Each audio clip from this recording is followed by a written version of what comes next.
So if this pertains to you, just believe that the Lord will give that judge, that clerk, that deputy clerk, discernment and wisdom enough to see through the narcissism, discernment enough to see through all the fake evidence.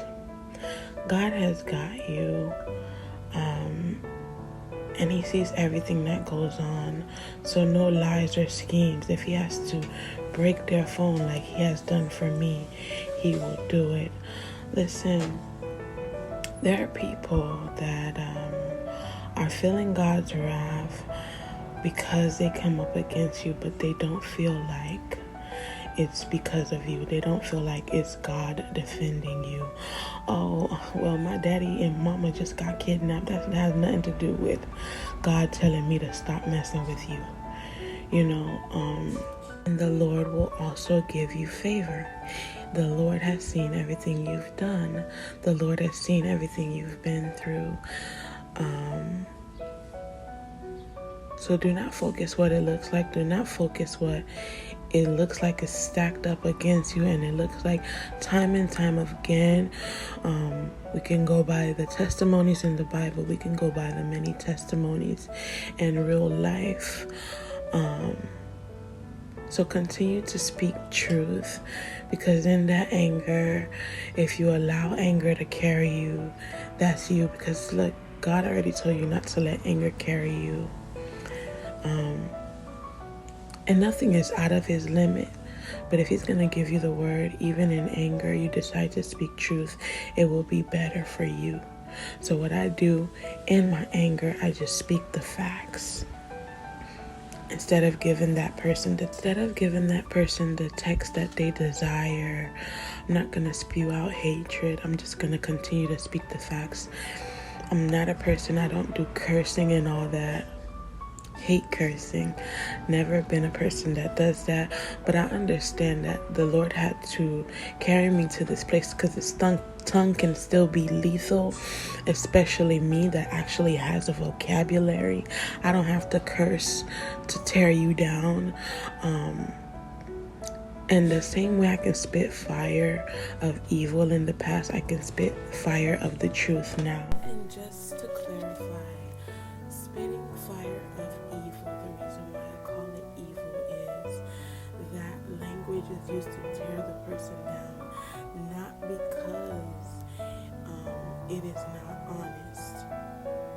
I can honestly tear you down, and everything that's coming out of my mouth is the truth, but because it's tearing you down, the Bible also says that you can be truthful, you can be correct in what you're saying, but you can still be wrong. I will place that verse here. Peter was right to defend God, but he was also wrong. He got rebuked for cutting off the man's ear, which is way more impactful than whatever before. So it's not a sin to anger, but it's what you do when you anger.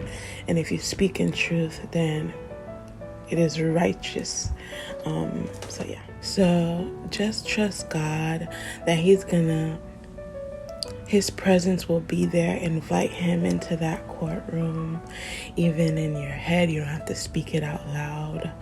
And if you want to, just, go ahead and do it out loud. Invite him, if you're able to, into that courtroom, and his presence will rule. God is just. He will allow it to rule in your favor. If there are children involved, he will allow it to them to rule for the well-being of the child as well. No matter what you have seen before out in the world, that's not your case. Your case is different. Your case is different.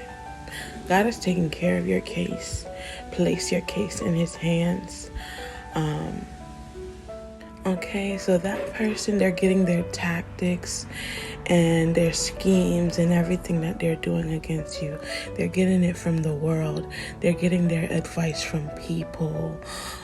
telling them to, anger them and then start to record. But narcissists, they record everything anyway. Unless it's something positive that you're doing, they'll never record that. Unless it's your many nights toiling with the child, they'll never record that. Unless it's anything that is true, they will never record that. But they will record the parts that look like. But even that doesn't matter. God is going to give the knowledge, the discernment, the wisdom, and clarity. God is going to make that judge. God is going to make that deputy clerk see right through the person. So it doesn't matter how much bleach they use to clean the murder scene. Why you have to listen to the Lord when He's saying something is not a blessing. Do not take that ride. Do not take that money. Do not take that help. Listen to the Lord. Not everything that looks like they're changing, that is the bleach that they are using to cover up the horrible person they've been to you for all of these years. And it's gonna look good in court if they look like they're turning around at the end. Oh, well, didn't they let you use this? Didn't they do this for you? So God sees right through them. They don't feel like you see right through them when they're doing these good deeds and they have turned around. God looks at the heart. Men look at the outer appearance, them giving you whatever. God can see right through them, and the judge will also. To clean the murder of your character, clean the murder of that's the murder of your intelligence, trying to murder your spirit, trying to murder your good deeds, trying to murder your good name, trying to murder who you are as a person. They can start to do good deeds now at the end and try to straighten up at the end, and they are using this bleach to scrub out the blood from the scene of them trying to kill you in your spirit, kill you as a person. It will not go over the head of the people that are to judge, because God is the real judge. And may His will be done. In Jesus' name, amen.